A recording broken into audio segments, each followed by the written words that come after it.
নমস্কার আমার সুপ্রিয় শ্রোতা বন্ধুরা, আমি আজকে বিশ্বকবি রবীন্দ্রনাথ ঠাকুরের লেখা একটি অসাধারণ গল্প নিয়ে হাজির হয়েছি। আমার গল্পের নাম অপরিচিতা। শুনতে থাকুন। আজ আমার বয়স ২৭ মাত্র। এ জীবনটা না দৈর্ঘ্যের হিসাবে বড়, না গুণের হিসাবে, তবু ইহার একটু বিশেষ মূল্য আছে। ইহা সেই ফুলের মতো যাহার বুকের উপরে ভ্রমর আসিয়া বসিয়াছিল, এবং সেই পদক্ষেপের ইতিহাস তাহার জীবনের মাঝখানে ফলের মতো গুটি ধরিয়া উঠিয়াছে। সেই ইতিহাসটুকু আকারে ছোট, তাহাকে ছোট করিয়াই লিখিব। ছোটকে যাহারা সামান্য বলিয়া ভুল করেন না, তাহার ইহার রস বুঝিবেন। কলেজে যতগুলা পরীক্ষা পাশ করিবার সব আমি চুকাইছি। ছেলেবেলায় আমার সুন্দর চেহারা লইয়া পণ্ডিত মশাই আমাকে শিমুল ফুল ও মাকাল ফলের সহিত তুলনা করিয়া বিদ্রূপ করিবার সুযোগ পাইয়াছিলেন। ইহাতে তখন বড় লজ্জা পাইতাম, কিন্তু বয়স হইয়া এ কথা ভাবিয়াছি, যদি জন্মান্তর থাকে তবে আমার মুখে সুরভ এবং পণ্ডিত মশাইদের মুখে বিদ্রূপ আবার যেন এমনি করিয়াই প্রকাশ পায়। আমার পিতা এককালে গরিব ছিলেন। ওকালতি করিয়া তিনি প্রচুর টাকা রোজগার করিয়াছেন। ভোগ করিবার সময় নিমেষ মাত্রও পান নাই। মৃত্যুতে তিনি যে হাঁপ ছাড়িলেন, সেই তার প্রথম অবকাশ। আমার তখন বয়স অল্প। মার হাতেই আমি মানুষ।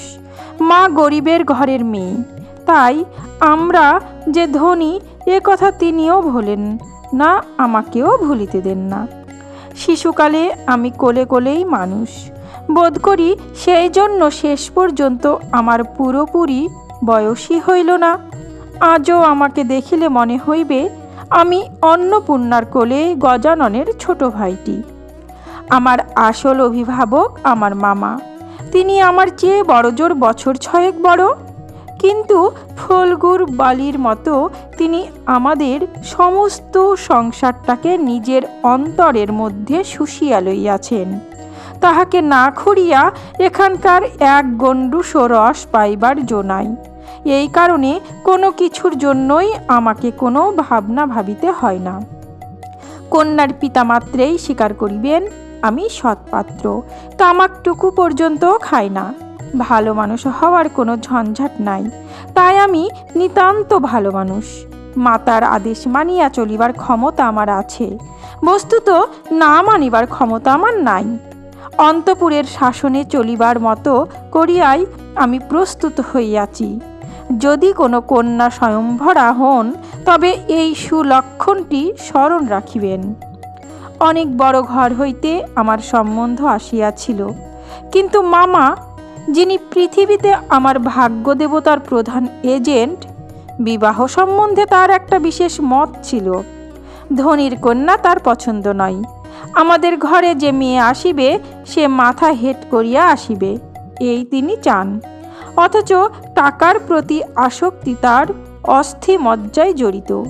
তিনি এমন বেহাই চান, যাহার টাকা নাই, অথচ যে টাকা দিতে কসুর করিবে না।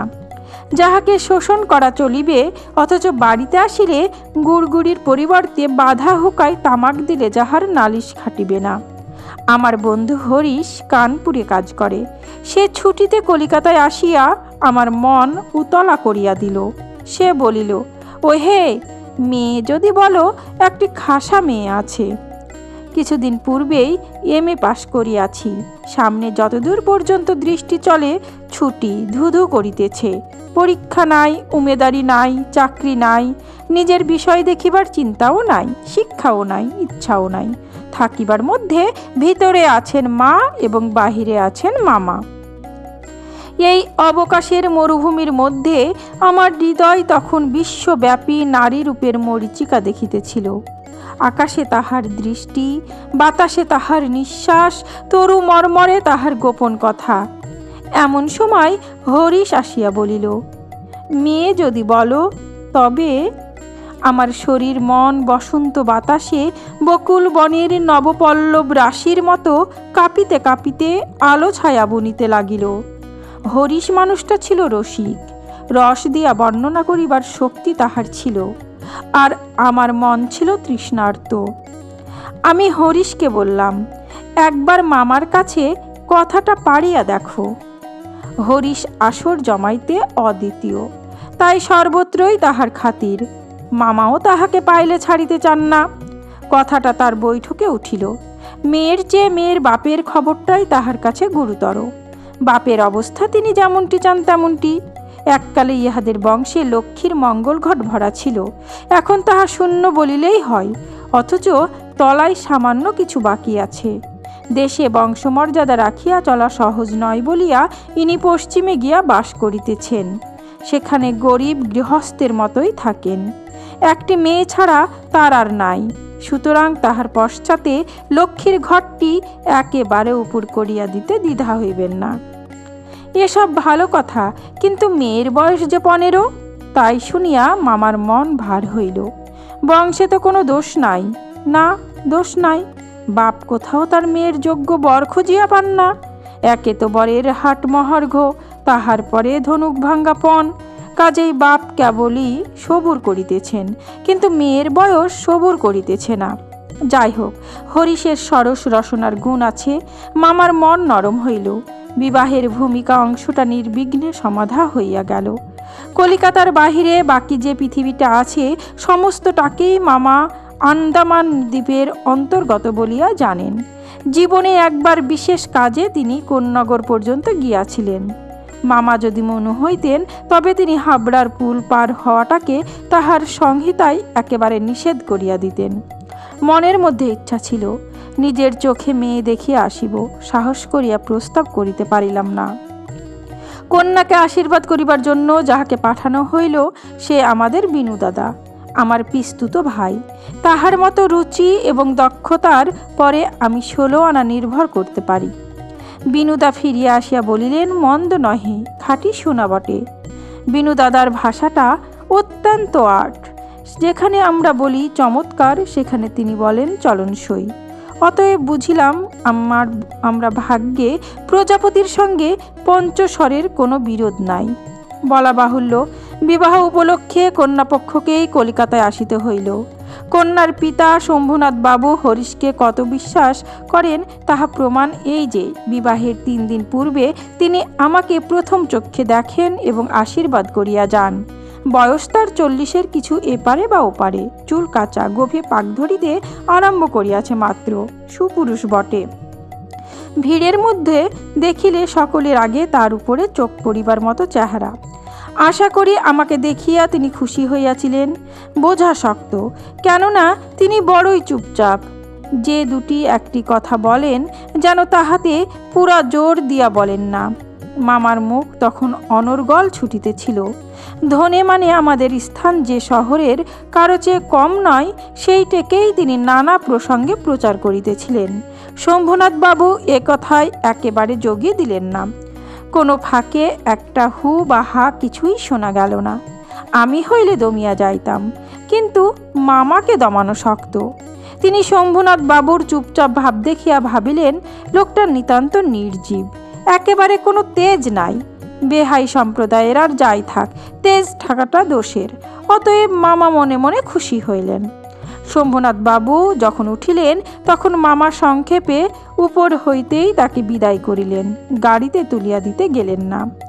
পণ সম্বন্ধে 2 পক্ষে পাকাপাকি কথা ঠিক হইয়া গিয়াছিল। মামা নিজেকে অসামান্য চতুর বলিয়াই অভিমান করিয়া থাকেন। কথাবার্তায় কোথাও তিনি কিছু ফাঁক রাখেন নাই। টাকার অঙ্ক তো স্থির ছিলই, তারপরে গহনা কত ভরির এবং সোনা কত দরের হইবে, সেও একেবারে বাধাবাধি হইয়া গিয়াছিল।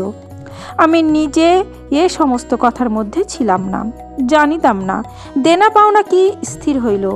মনে জানিতাম এই স্থূল অংশটাও বিবাহের একটা প্রধান অংশ, এবং সে অংশের ভার যার উপরে তিনি এক কড়াও ঠকিবেন না। বস্তুত আশ্চর্য পাকালোক বলিয়া মামা আমাদের সমস্ত সংসারের প্রধান গর্বের সামগ্রী। যেখানে আমাদের কোনো সম্বন্ধ আছে সেখানে সর্বত্রই তিনি বুদ্ধির লড়াইয়ে জিতিবেন, এ একেবারে ধরা কথা। এজন্য আমাদের অভাব না থাকিলেও এবং অন্য পক্ষের অভাব কঠিন হইলেও জিতিব। আমাদের সংসারের এই জেদ, ইহাতে যে বাঁচুক আর যে মরুক। গায়ে হলুদ অসম্ভব রকম ধুম করিয়া গেল। বাহুক এত গেল যে তাহার আদম শুমারি করিতে হইলে কেরানি রাখিতে হয়। তাহাদিগকে বিদায় করিতে অপরপক্ষকে যে নাকাল হইতে হইবে সেই কথা স্মরণ করিয়া মামার সঙ্গে মা একযোগে বিস্তর হাসিলেন। ব্যান্ড, বাঁশি, শখের কনসার্ট প্রভৃতি যেখানে যত প্রকার উচ্চ শব্দ আছে সমস্ত একসঙ্গে মিশাইয়া বর্বর কোলাহলের মত্ত হস্তি দ্বারা সঙ্গীত সরস্বতীর পদ্মবন দলিত বিদলিত করিয়া আমি তো বিবাহ বাড়িতে গিয়া উঠিলাম। আংটিতে, হাড়িতে, জড়ি জহরিতে আমার শরীর যেন গহনার দোকান নিলামে চড়িয়া আছে বলিয়া বোধ হইল। তাহাদের ভাবি জামাইয়ের মূল্য কত সেটা যেন কতক পরিমাণে সর্বাঙ্গে স্পষ্ট করিয়া লিখিয়া ভাবি শ্বশুরের সঙ্গে মোকাবিলা করিতে চলিয়াছিলাম। মামা বিবাহ বাড়িতে ঢুকিয়া খুশি হইলেন না। একে তো উঠানটাতে বরযাত্রীর জায়গা সংকুলন হওয়ায় শক্ত, তাহার পরে সমস্ত আয়োজন নিতান্ত মধ্যম রকমের। ইহার পরে শম্ভুনাথ বাবুর ব্যবহারটাও নেহাত ঠান্ডা, তার বিনয়টা অজস্র নয়। মুখে তো কথাই নাই, কোমরে চাদর বাঁধা, গলা ভাঙ্গা, টাক পড়া, মিশকালো এবং বিপুল শরীর তার একটি উকিল বন্ধু যদি নিয়ত হাত জোড় করিয়া মাথা হেলাইয়া নম্রতার স্মিত হাস্যে ও গদগদ বচনে কনসার্ট পার্টির করতাল বাজিয়ে হয়তো শুরু করিয়া বরকর্তাদের প্রত্যেককে বারবার প্রচুর রূপে অভিষিক্ত করিয়া না দিতেন, তবে গোড়াতেই একটা এসপার ওসপার হইত। আমি সভায় বসিবার কিছুক্ষণ পরেই মামা শম্ভুনাথ বাবুকে পাশের ঘরে ডাকিয়া লইয়া গেলেন। কি কথা হইল জানি না। কিছুক্ষণ পরেই শম্ভুনাথ বাবু আমাকে আসিয়া বলিলেন, বাবাজি, একবার এই দিকে আসতে হচ্ছে। ব্যাপারখানা এই, সকলের না হোক, কিন্তু কোনো কোনো মানুষের জীবনের একটা কিছু লক্ষ্য থাকে। মামার একমাত্র লক্ষ্য ছিল তিনি কোনো মতেই কারো কাছে ঠকিবেন না। তার ভয়, তার বেহাই তাকে গহনায় ফাঁকি দিতে পারেন। বিবাহ কার্য শেষ হইয়া গেলে সে ফাঁকির আর প্রতিকার চলিবে না। বাড়ি ভাড়া, সৌগাত, লোকবিদায় প্রভৃতি সম্বন্ধে যে রকম টানাটানির পরিচয় পাওয়া গেছে তাহাতে মামা ঠিক করিয়াছিলেন। দেওয়া থোয়া সম্বন্ধে এ লোকটির শুধু মুখের কথার উপর ভর করা চলিবে না।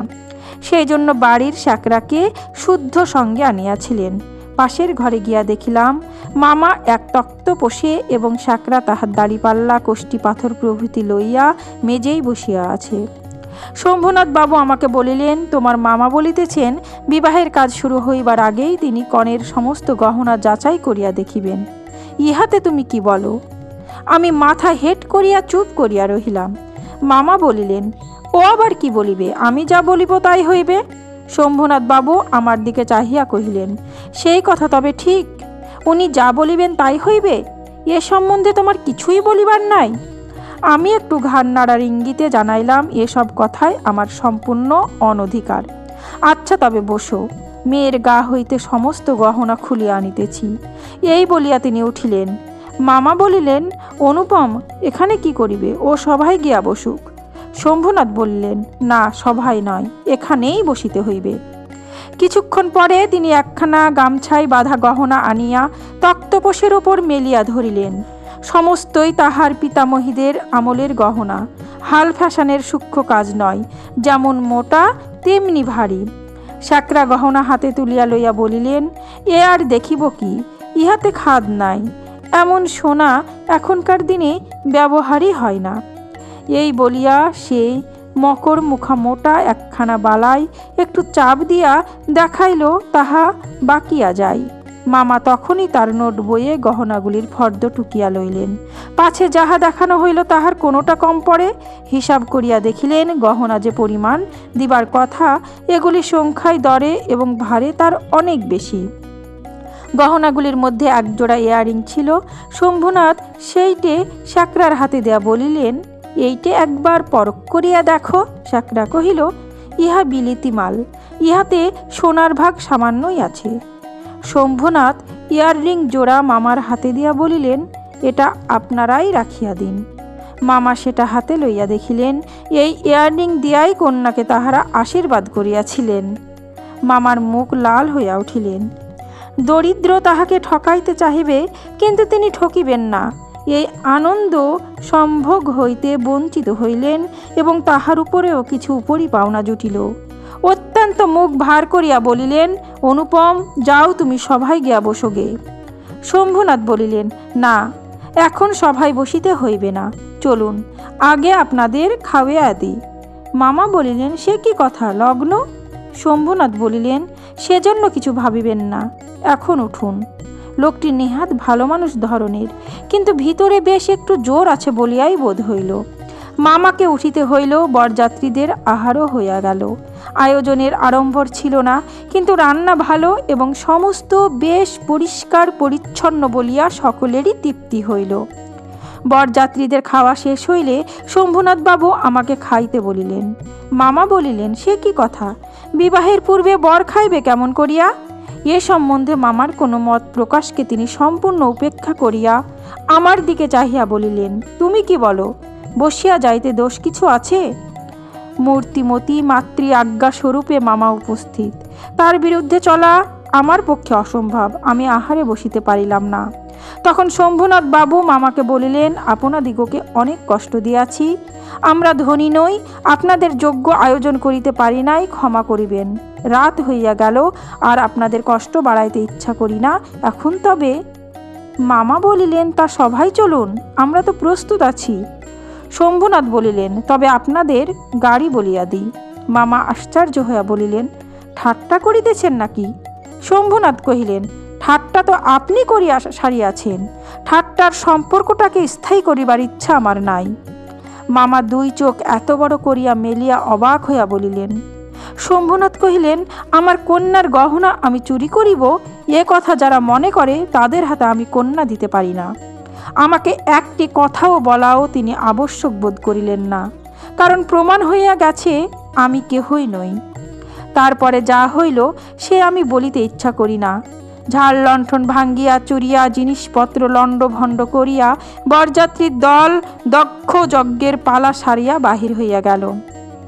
বাড়ি ফিরিবার সময় ব্যান্ড, রসন, চৌকি, কনসার্ট একসঙ্গে বাজিল না, এবং অভ্রের ঝাড়গুলো আকাশের তারায় উপর আপনাদের কর্তব্যের বরাত দিয়া কোথায় যে মহানির্বাণ লাভ করিল সন্ধান পাওয়া গেল না।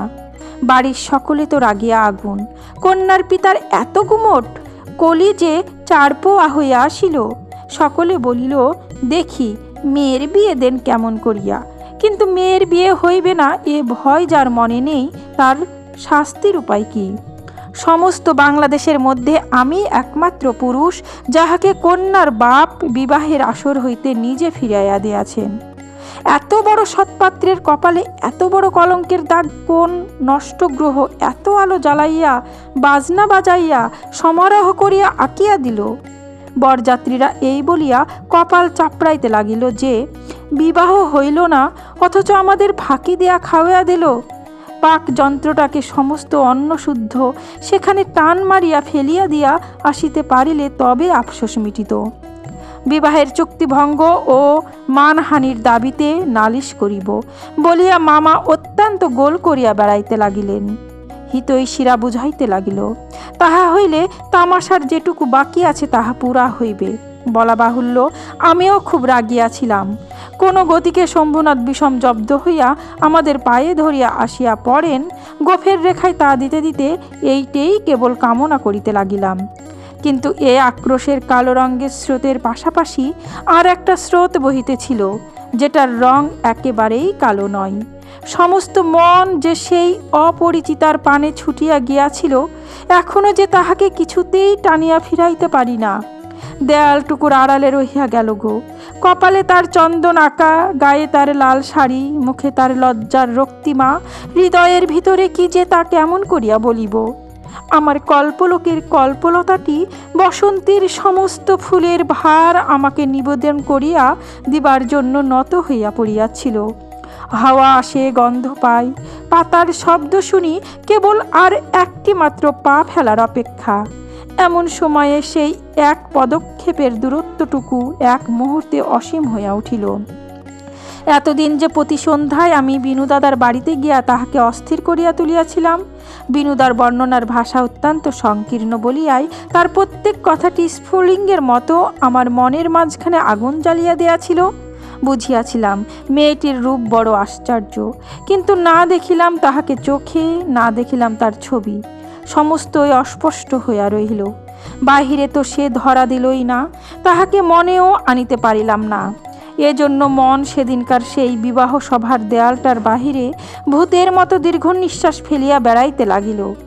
হরিশের কাছে শুনিয়াছি মেয়েটিকে আমার ফটোগ্রাফ দেখানো হইয়াছিল, পছন্দ করিয়াছে বই কি, না করিবার মতো কোনো কারণ নাই। আমার মন বলে সে ছবি তার কোনো একটি বাক্সে লুকানো আছে। একলা ঘরে দরজা বন্ধ করিয়া এক একদিন নিরালা দুপুরবেলায় সে কি সেটি খুলিয়া দেখে না? যখন ঝুঁকিয়া পড়িয়া দেখে তখন ছবিটির উপরে কি তার মুখের দুই ধার দেয়া এলো চুল আসিয়া পড়ে না? হঠাৎ বাহিরে কারো পায়ের শব্দ পাইলে সে কি তাড়াতাড়ি তার সুগন্ধ আঁচলের মধ্যে ছবিটিকে লুকাইয়া ফেলে না? দিন যায়, একটা বৎসর গেল। মামা তো লজ্জায় বিবাহ সম্বন্ধের কথা তুলিতেই পারেন না। মার ইচ্ছা ছিল আমার অপমানের কথা যখন সমাজের লোক ভুলিয়া যাইবে তখন বিবাহের চেষ্টা দেখিবেন। এদিকে আমি শুনিলাম সে মেয়ের নাকি ভালো পাত্র জুটিয়াছিল, কিন্তু সে পণ করিয়াছে বিবাহ করিবে না। শুনিয়া আমার মন পুলকের আবেশে ভরিয়া গেল।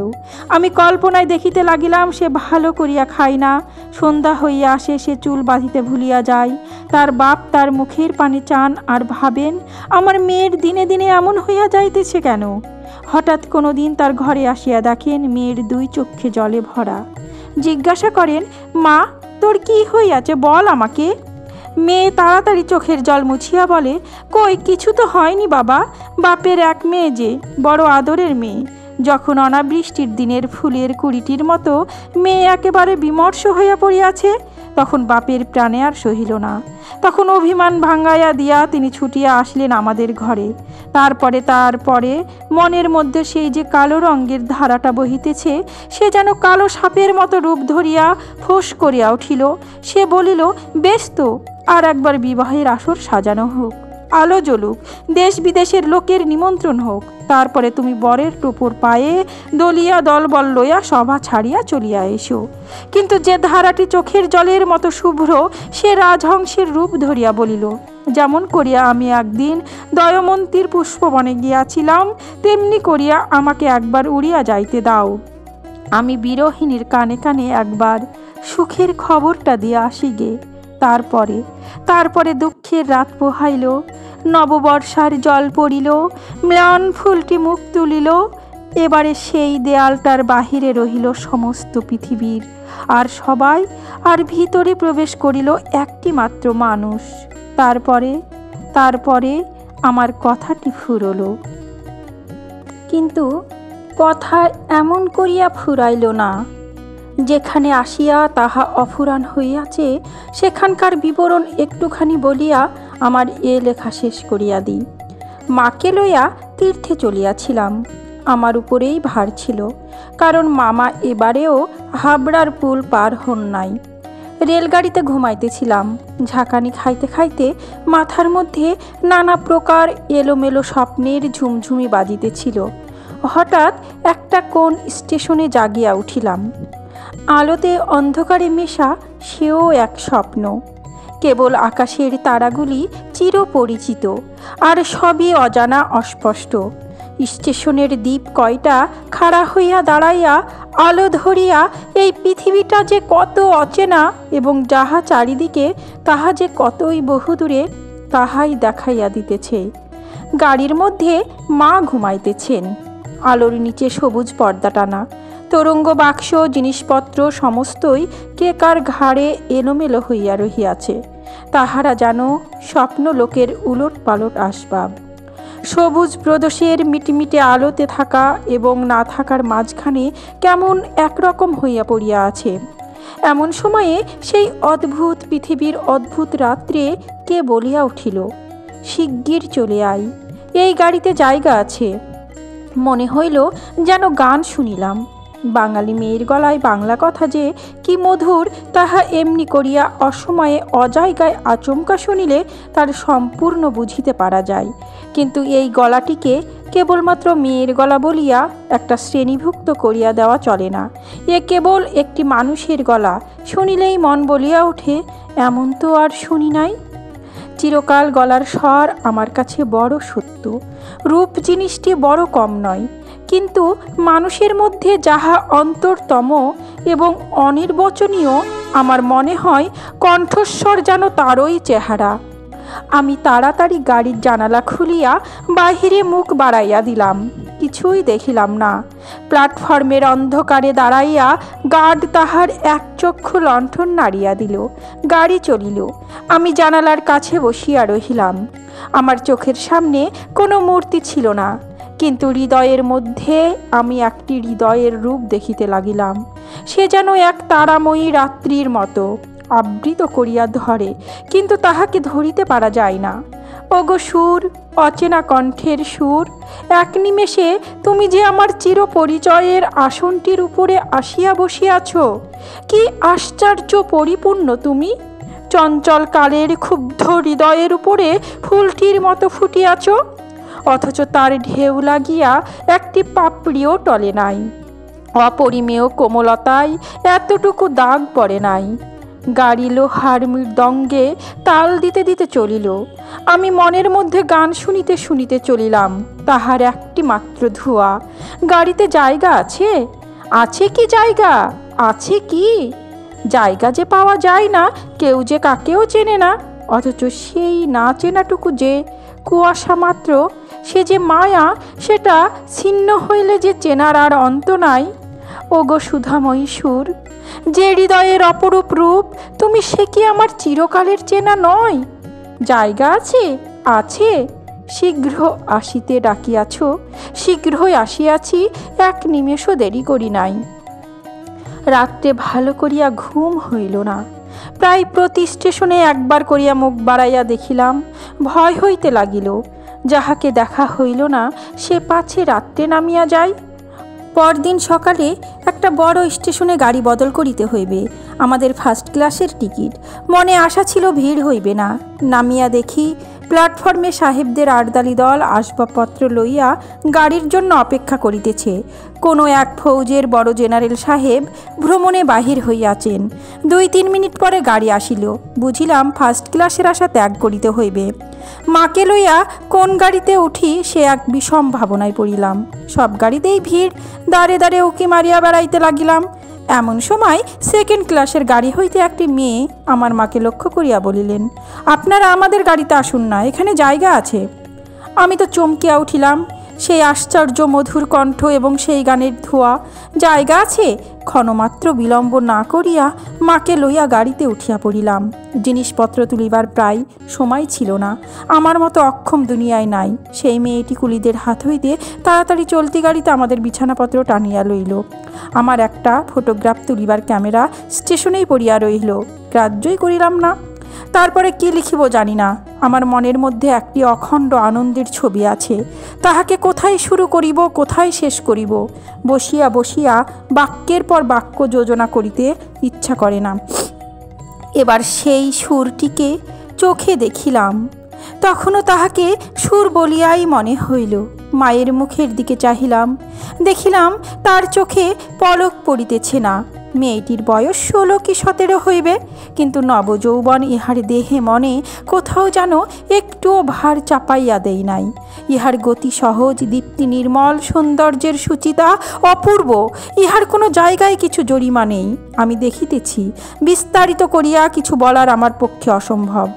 এমনকি সে যে কি রঙের কাপড় কেমন করিয়া পরিয়াছিল তাহাও ঠিক করিয়া বলিতে পারিব না। একটা খুব সত্য যে তার বেশভূষায় এমন কিছুই ছিল না যেটা তাহাকে ছাড়াইয়া বিশেষ করিয়া চোখে পড়িতে পারে। সে নিজের চারিদিকের সকলের চেয়ে অধিক। রজনীগন্ধার শুভ্র মঞ্জুরির মতো সরল বৃন্তটির উপরে দাঁড়াইয়া যে গাছে ফুটিয়াছে, সে গাছকে সে একেবারে অতিক্রম করিয়া উঠিয়াছে। সঙ্গে দুটি তিনটি ছোট ছোট মেয়ে ছিল। তাহাদিগকে লইয়া তাহার হাসি এবং কথার আর অন্ত ছিল না। আমি হাতে একখানা বই লইয়া সেদিকে কান পাতিয়া রাখিয়াছিলাম। যেটুকু কানে আসিতেছিল সে তো সমস্তই ছেলে মানুষদের সঙ্গে ছেলে মানুষই কথা। তাহার বিশেষত্ব এই যে তাহার মধ্যে বয়সের তফাৎ কিছুমাত্র ছিল না। ছোটদের সঙ্গে সে অনায়াসে এবং আনন্দে ছোট হইয়া গিয়াছিল। সঙ্গে কতকগুলি ছবিওয়ালা ছেলেদের গল্পের বই। তাহারও কোনো একটা বিশেষ গল্প শোনাইবার জন্য মেয়েরা তাকে ধরিয়া পড়িল। এ গল্প নিশ্চয় তারা 20-25 বার শুনিয়াছে। মেয়েদের কেন যে এত আগ্রহ তাহা বুঝিলাম। সেই সুধাকণ্ঠের সোনার কাঠিতে সকল কথা যে শোনা হইয়া ওঠে, মেয়েটির সমস্ত শরীর মন যে একেবারে প্রাণে ভরা, তার সমস্ত চলাই বলাই স্পর্শে প্রাণ ঠিকরাইয়া ওঠে। তাই মেয়েরা যখন তার মুখে গল্প শুনে, তখন গল্প নয় তাহাকেই শুনে। তাহাদের হৃদয়ের ওপর প্রাণের ঝর্ণা ঝরিয়া পড়ে। তার সেই উদ্ভাসিত প্রাণ আমার সেদিনকার সমস্ত সূর্যকিরণকে সজীব করিয়া তুলিল।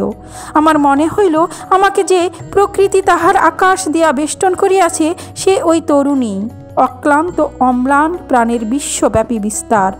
পরের স্টেশনে পৌঁছাতেই খাবারওয়ালাকে ডাকিয়া সে খুব খানিকটা চানামুট কিনিয়া লইল এবং মেয়েদের সঙ্গে মিলিয়া নিতান্তই ছেলে মানুষের মতো করিয়া কলহাস্য করিতে করিতে অসংকোচে খাইতে লাগিল। মন ভালো লাগা এবং মন্দ লাগার মধ্যে দোমনা হইয়াছিলেন। গাড়িতে আমি পুরুষ মানুষ, তবু ইহার কিছুমাত্র সংকোচ নাই। বিশেষত এমন লোভীর মতো খাইতেছে, সেটা ঠিক তার পছন্দ হইতেছিল না। অথচ ইহাদের বেহায়া বলিয়াও তার ভ্রম হয় নাই। তার মনে হইল এ মেয়ের বয়স হইয়াছে, কিন্তু শিক্ষা হয় নাই। মা হঠাৎ কারো সঙ্গে আলাপ করিতে পারেন না। মানুষের সঙ্গে দূরে দূরে থাকাই তার অভ্যাস। এই মেয়েটির পরিচয় লইতে তার খুব ইচ্ছা, কিন্তু স্বাভাবিক বাধা কাটাইয়া উঠিতে পারিতেছিলেন না। এমন সময় গাড়িতে একটা বড় স্টেশনে আসিয়া থামিল। সেই জেনারেল সাহেবের একদল অনুষঙ্গী এই স্টেশনে হইতে উঠিবার উদ্যোগ করিতেছে। গাড়িতে কোথাও জায়গা নাই। বারবার আমাদের গাড়ির সামনে দিয়া তারা ঘুরিয়া গেল। মা তো ভয়ে আড়ষ্ট। আমিও মনের মধ্যে শান্তি পাইতেছিলাম না। গাড়ি ছাড়িবার অল্পকাল পূর্বে একজন দেশি রেলওয়ে কর্মচারী নাম লেখা 2খানা টিকিট গাড়ির 2 বেঞ্চের শিউরের কাছে লটকায়া দিয়ে আমাকে বলিল, এ গাড়ির এই 2 বেঞ্চ আগে হইতে দূর সাহেবের রিজার্ভ করিয়াছেন, আপনাদিগকে অন্য গাড়িতে যাইতে হইবে। আমি তো তাড়াতাড়ি ব্যস্ত হইয়া দাঁড়াইয়া উঠিলাম। মেয়েটি হিন্দিতে বলিল, না, আমরা গাড়ি ছাড়িব না। যে লোকটি রোগ করিয়া বলিল, না ছাড়িয়া উপায় নাই, কিন্তু মেয়েটি চলিষ্ণু তার কোনো লক্ষণ না দেখিয়া সে নামিয়া গিয়া ইংরেজ স্টেশন মাস্টারকে ডাকিয়া আনিল। সে আসিয়া আমাকে বলিল, আমি দুঃখিত। কিন্তু শুনিয়া আমি কুলি কুলি করিয়া ডাক ছাড়িতে লাগিলাম। মেয়েটি উঠিয়া 2 চক্ষে অগ্নিবর্ষণ করিয়া বলিল, না, আপনি যাইতে পারিবেন না, যেমন আছেন বসিয়া থাকুন। বলিয়া সে দ্বারের কাছে দাঁড়াইয়া স্টেশন মাস্টারকে ইংরেজি ভাষায় বলিল, এ গাড়ি আগে হইতে রিজার্ভ করা, এ কথা মিথ্যা কথা। বলিয়া নাম লেখা টিকিটটি খুলিয়া প্ল্যাটফর্মে ছুড়িয়া ফেলিয়া দিল। ইতিমধ্যে আর্দালি সমেত ইউনিফর্ম পরা সাহেব দ্বারের কাছে আসিয়া দাঁড়াইছে। গাড়িতে সে তার আসবাবপত্র উঠাইবার জন্য আর্দালিকে প্রথমে ইশারা করিয়াছিল।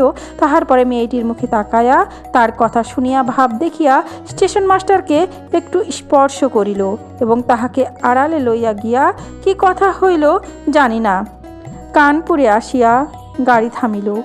মেয়েটি জিনিসপত্র বাঁধিয়া প্রস্তুত। স্টেশনে একটি হিন্দুস্থানি চাকর ছুটিয়া আসিয়া ইহাদিগকে নামাইবার উদ্যোগ করিতে লাগিল। মা তখন আর থাকিতে পারিলেন না, জিজ্ঞাসা করিলেন, তোমার নাম কি মা? মেয়েটি বলল, আমার নাম কল্যাণী। শুনিয়া মা এবং আমি দুজনেই চমকিয়া উঠিলাম। তোমার বাবা? তিনি এখানকার ডাক্তার, তাহার নাম শম্ভুনাথ সেন। তারপরেই সবাই নামিয়া গেল। মামার নিষেধ অমান্য করিয়া মাতৃ আজ্ঞা ঠেলিয়া তারপরে আমি কানপুরে আসিয়াছি। কল্যাণীর বাপ এবং কল্যাণীর সঙ্গে দেখা হইয়াছে। হাত জোর করিয়াছি, মাথা হেট করিয়াছি। শম্ভুনাথ বাবুর হৃদয় গলিয়াছে। কল্যাণী বলে, আমি বিবাহ করিব না। আমি জিজ্ঞাসা করিলাম, কেন? সে বলিল, মাতৃ আজ্ঞা। কি সর্বনাশ, এ পক্ষেরও মাতুল আছে নাকি? তারপরে বুঝিলাম মাতৃভূমি আছে। সেই বিবাহ ভাঙ্গার পর হইতে কল্যাণী মেয়েদের শিক্ষায় ব্রত গ্রহণ করিয়াছে। কিন্তু আমি আশা ছাড়িতে পারিলাম না। সেই সুরটি যে আমার হৃদয়ের মধ্যে আজও বাজিতেছে, সে যেন কোনো ওপারের বাঁশি আমার সংসারের বাহির হইতে আসিল, সমস্ত সংসারের বাহিরে ডাক দিল। আর সেই রাত্রির অন্ধকারের মধ্যে আমার কানে আসিয়াছিল, জায়গা আছে। সে যে আমার চিরজীবনের গানের ধোঁয়া হইয়া রহিল। তখন আমার বয়স ছিল 23, এখন হইয়াছে 27। এখনও আশা ছাড়ি নাই, কিন্তু মাতুলকে ছাড়িয়াছি। নিতান্ত এক ছেলে বলিয়া মা আমাকে ছাড়িতে পারেন নাই। তোমরা মনে করিতেছ আমি বিবাহের আশা করি? না, কোনো কালেই না। আমার মনে আছে কেবল সেই এক রাত্রির অজানা কণ্ঠের মধুর সুরের আশা। জায়গা আছে?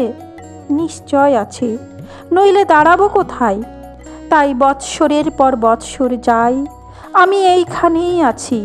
দেখা হয়, সেই কণ্ঠ শুনি, যখন সুবিধা পাই কিন্তু তার কাজ করে দিই। আর মন বলে, এই তো জায়গা পাইয়াছি। ও গো অপরিচিতা, তোমার পরিচয়ের শেষ হইল না, শেষ হইবে না। কিন্তু ভাগ্য আমার ভালো, এই তো আমি জায়গা পাইয়াছি। সমাপ্ত।